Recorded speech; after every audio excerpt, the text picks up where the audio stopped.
திருச்சிற்றம்பலம். அனைவருக்கும் வணக்கம். ஈசனடி போற்றி, எந்தையடி போற்றி, தேசனடி போற்றி, சிவன் சேவடி போற்றி, நேயத்தே நின்ற நிமலனடி போற்றி, மாயப் பிறப்பறுக்கும் மன்னனடி போற்றி, சீரார் பெருந்துரை நம் தேவனடி போற்றி, ஆராத இன்பம் அருளும் மலை போற்றி. சிவன் அவன் என் சிந்தையுள் நின்ற அதனால் அவன் அருளாலே அவன் தாழ் வணங்கி ஆதியும் அந்தமும் இல்லா அருட்பெரும் ஜோதி மாலரியா நான்முகமும் காணாமலை போற்றிமால் நான்முகனும் காணாத புண்டரீகம் என்றெல்லாம் இந்த உலகை ஆளும் எம்பெருமான் ஈசனை பாடி கொண்டாடி பரவசம் மேவிட திருவண்ணாமலை வாழ் அண்ணாமலையாரை துதித்து வணங்கி வாழ்த்தி பரவசம் மேவிட நம் மாணிக்க வாசகர் பெருமான் அருளிய திருவெம்பாவையின் 3ஆம் பாடல் எடுத்து இயம்புகின்ற அற்புதங்களை இந்த சிறப்பான ஆதிரை திருவிழா நன்னாளில் விளம்புவதற்காக உங்கள் முன் விளைந்திருக்கும் நான் லீலாவதி, ஓசூரில் இருந்து. பொதுவாக சிநேகம் பாவனை என்று சைவ சித்தாந்தம் கூறும். அது என்ன சிநேகம் பாவனை? சிநேகம் என்றால் நட்பு, பாவனை என்றால் நண்பனாக அந்த நட்பு உருவாகவே மாறிவிடுவது என்பது பொருள். எதையும் எவரையும் சிவமாக பார்க்கின்ற அந்த உன்னதமான உணர்வே சிநேகம் பாவனை என்று சொல்லப்படுகிறது. அப்படி எவரையுமே காண்கின்ற எப்பொருளையுமே சிவமாக பாவிக்கின்ற, சிவமாகவே எண்ணுகின்ற அந்த உயிர் மன நிலையில் திருவண்ணாமலைக்கு வந்த மாணிக்க வாசகர் பெருமான் காலையில் மகளிர் நீராடச் செல்லுகின்ற வாழ்வியலை காண்கிறார். வாழ்வியலை கண்ட வேளையிலே இந்த வாழ்வியலை நாம் ஏன் வழிபாட்டு இயலாக மாற்றக்கூடாது என்கின்ற ஓர் எண்ணம் மின்னலாக அவருக்குள்ளே உதயமாகிறது. அதனாலேயே அத்தகைய வாழ்வியலை வழிபாட்டியலாக்கின்ற அற்புத படைப்பாக நம் மாணிக்க வாசகர் பெருமான் அருளி தந்ததே சிறப்பான இந்த திருவெம்பாவை நூலாகும். பெண்கள் நோன்பு நோற்பதற்கு காலையில் செல்லுகின்ற போது தூங்கும் பெண்களை எழுப்புகின்ற காட்சி திருவெம்பாவையில் வருகிறது. அதாவது காலையிலேயே அதிகாலையிலேயே துயிலெழுந்து உடற் தூய்மை செய்து கொண்டு மன தூய்மையோடு இறைவனை காண்பதற்காக செல்கின்ற மகளிர் ஒவ்வொரு வீடுகளாக சென்று அந்த வீட்டில் உறங்கிக் கொண்டிருக்கின்ற தங்களுடைய தோழிகளையும் எழுப்பி அவர் மனதிலும் சிவசிந்தையை விதைக்கின்ற ஒரு நிகழ்வாக திருவெம்பாவை மிக அழகாக இங்கு விளக்குகிறது. இதனால் நாம் அறிவது என்ன என்கின்ற பொழுது, நாம் இறைவனை துயிலெழுப்பும் அந்த திருப்பள்ளி எழுச்சியோடு நம்மில் ஆன்மீக விழிப்பு இன்றி இன்னமும் உறங்கிக் கொண்டிருக்கும் நம் ஆன்மாவை துயிலெழுப்பி இறைவனின் கருணையை உணரச் செய்வதாகவும் இந்த திருவெம்பாவை நமக்கு அருளி தந்திருக்கிறது. சிவலோகன் தில்லை சிற்றம்பலத்து ஈசன் அத்தன் ஆனந்தன் அமுதன் விண்ணுக்கொரு மருந்து வேத விழுப்பொருள் முன்னை பழம் தீயாடும் கூத்தன் என்று பலவாறு இறைவனை குறித்து பாடி நீராடி சிவபெருமானிடம் அடியவர்கள் வேண்டுவதை திருவெம்பாவை சிறப்பாக விளக்குகிறது. அத்தகைய சிறப்புமிக்க பாடல்கள் கொண்ட நம்முடைய அருளி செய்த மாணிக்க வாசகர் பக்தி நிறையுடன் அருளி செய்த திருவெம்பாவையில் 3ஆவது பாடலில் என்ன சொல்லப்பட்டிருக்கிறது என்பதை நாம் இங்கு காணப்போகிறோம். 3ஆவது பாடல் முத்தன்ன வெண்ணகையாய் என்கின்ற அடியிலிருந்து தொடங்குகிறது.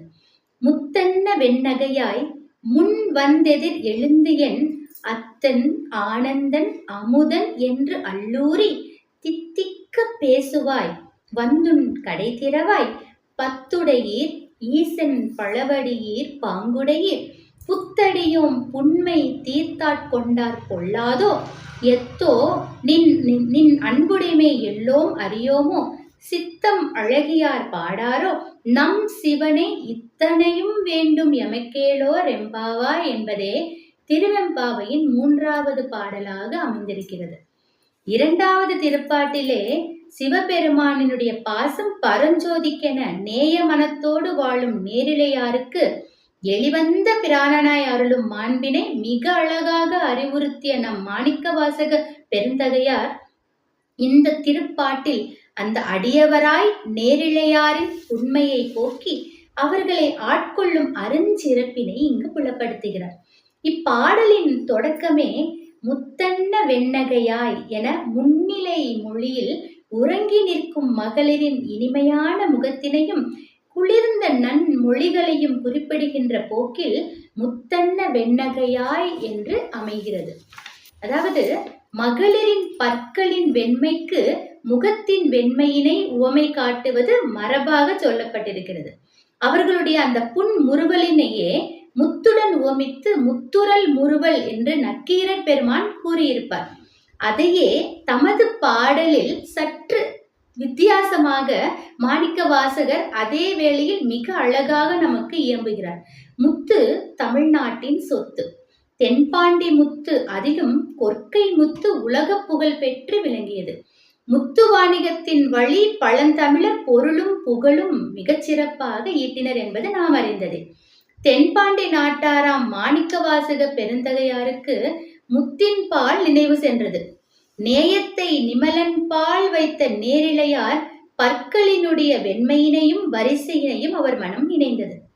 எனவே முத்தன்ன வெண்ணகையாய் என்று முருகியல் சுவையோடு அவர் தொடங்குகிறார்.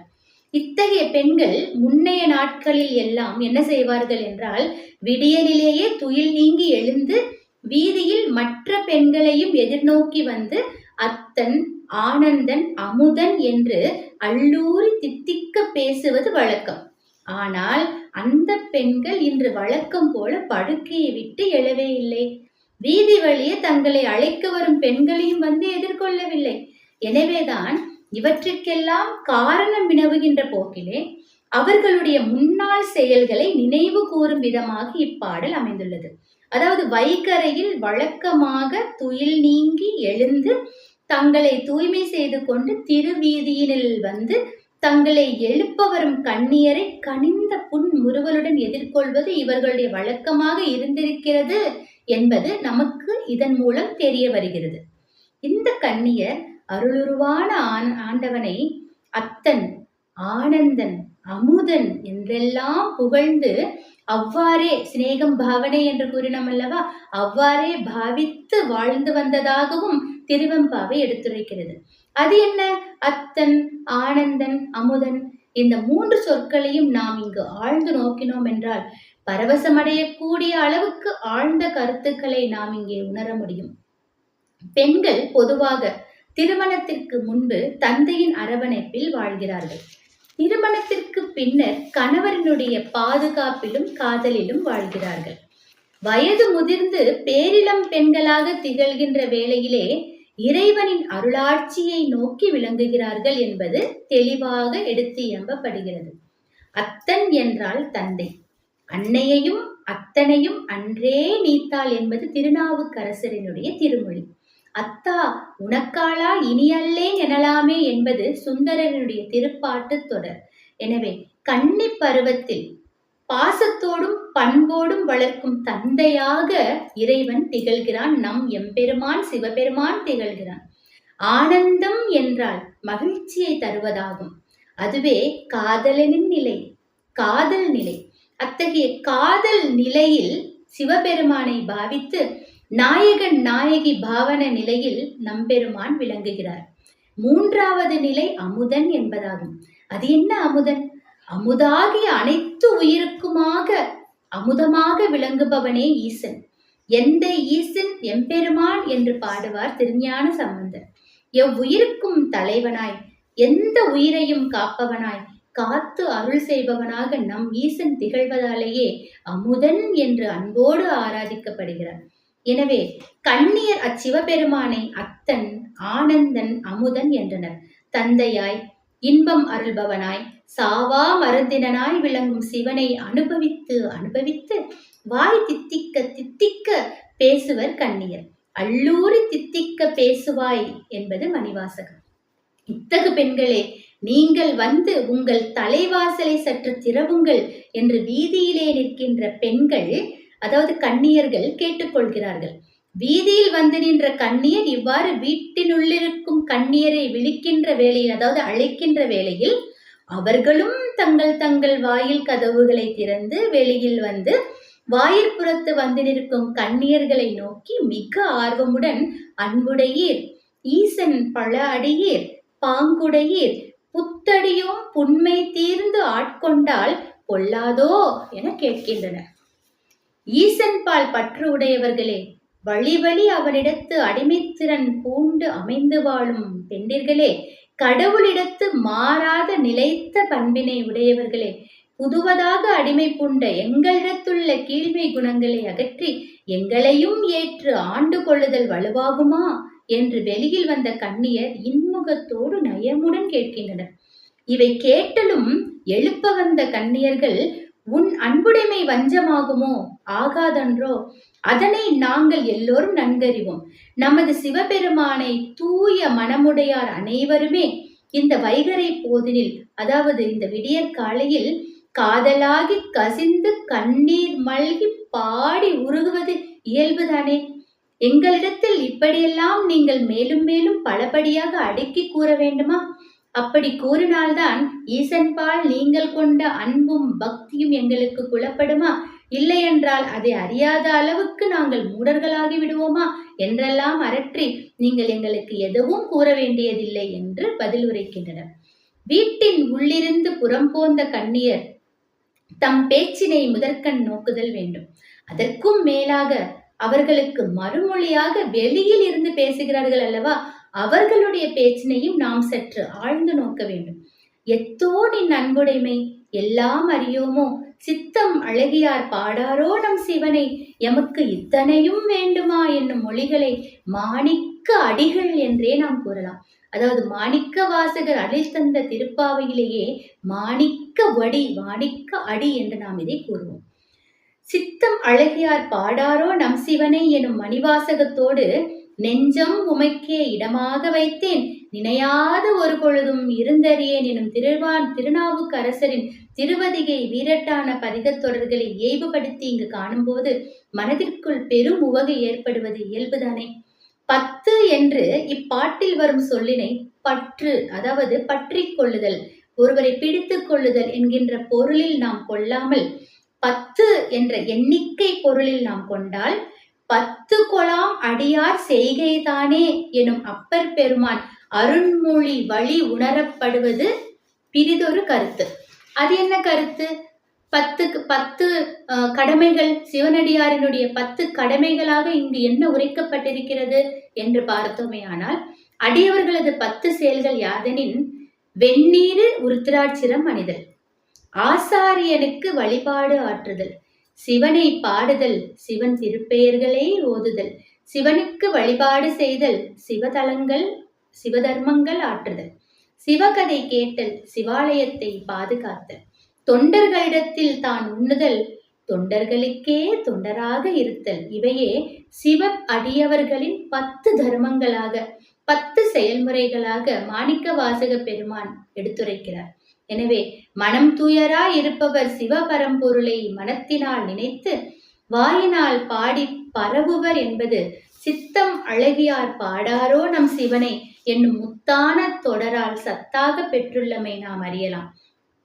இத்தகைய சத்தான சிவ பரத்தை நாமும் அடைந்து பரவசம் மேவ வேண்டும் என்பதே நம் கொள்கை. சிவபெருமானின் சிவன் அடி பற்றி அவன் தாழ் வணங்கி சிவ மாணிக்க வாசகர் அருளித்தந்த திருவெம்பாவையை ஓதி நாமும் நற்புகழ் பெற வேண்டும் என்பதே நம் வாழ்வின் லட்சியமாக இருக்க வேண்டும். அடியவர்களுக்கு உதவி செய்தல், எந்நாளும் நாம் மன தூய்மையோடும் உடற் தூய்மையோடும் பிறருக்கு உதவ வேண்டும் என்கின்ற செயல் தூய்மையோடும் நாம் வாழ்வதே சிவனுக்கு ஆற்றுகின்ற கடமையாக நாம் ஒருவரும் நினைத்தல் வேண்டும். தினமும் நாம் உடல் தூய்மை மன தூய்மை செய்து கொண்டு சிவாலயங்களை முடிந்தவரைக்கும் தரிசனம் செய்து கொண்டு சிவபெருமான் காட்டிய வழியில் அன்பே சிவம் என்கின்ற தத்துவத்தை கடைபிடித்து நம் எதிரிகளுக்கும் அன்பினை மட்டுமே காட்டி அன்பு வழியிலே அரவணைத்துச் சென்று எல்லா உயிர்களிடத்தும் சிவனை கண்டு சிவனடி சார்ந்து சிவமுக்தி அடைவதே ஒவ்வொருவரின் வாழ்நாள் கொள்கையாக நாம் கொள்ள வேண்டும் என்பதையே மாணிக்கவாசக திருவெம்பாவையில் மிக அழகாக நாடக பாங்காகவும் உரையாடல் வடிவத்திலும் நமக்கு புரிகின்ற வகையில் மிக அழகாக எடுத்துரைக்கிறார். மானிட பிறவி என்பது ஒரு முறைதான். அந்த பிறவியிலும் சிவனை தொழுது சிவனடி சேர வேண்டும் என்கின்ற உண்மையை உணர்ந்து முக்தி நிலை நாட வேண்டும் என்பதே நாம் எண்ணமாகும். அப்படி எழுப்பப்பட்ட அந்த 3வது பாடலை நாம் இங்கு பாராயணம் செய்யலாம். முத்தன்ன வெண்ணகையாய் முன் வந்து எதிரெழுந்தென், முத்தன்ன வெண்ணகையாய் முன் வந்து எதிரெழுந்தென், அத்தனானந்தன் அமுதன் என்றல்லூரி, அத்தனானந்தன் அமுதன் என்றல்லூரி, தித்திக்க பேசுவாய் வந்து உன் கடை திறவாய், தித்திக்க பேசுவாய் வந்து உன் கடை திறவாய், பத்துடையீசன் பல அடியீர் பாங்குடையீர், பத்துடையீசன் பல அடியீர் பாங்குடையீர், புத்தடியும் புண்மை தீர்த்தாட்கொண்டார் பொல்லாதோ, புத்தடியும் புண்மை தீர்த்தாட்கொண்டார் பொல்லாதோ, எத்தோனின் அன்புடைமை எல்லோம் அறியோமோ, எத்தோனின் அன்புடைமை எல்லோம் அறியோமோ, சித்தம் அழகியார் பாடாரோ, சித்தம் அழகியார் பாடாரோ நம் சிவனை, சித்தம் அழகியார் பாடாரோ நம் சிவனை, இத்தனையும் வேண்டும் எமக்கெலோரெம்பாவாய், இத்தனையும் வேண்டும் எமக்கெலோரெம்பாவாய், எமக்கெலோரெம்பாவாய். வாய்ப்பளித்த அனைவருக்கும் நன்றி பாராட்டி விடைபெறுகிறேன். நன்றி, வணக்கம். திருச்சிற்றம்பலம்.